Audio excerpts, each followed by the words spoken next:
Benim her zaman için Suriye muhalefetine de telkinim oldu. Çatışma kısa vadede size hiçbir şey getirmez. Çünkü rejimin altyapısı yok. Ekonomisi çökmüş.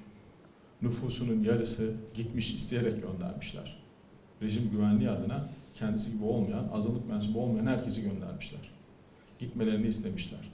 Kalanların çoğunu hapishanelere atmışlar. Sistematik işkence ve yok ediş uygulamasına tabi tutmuşlar.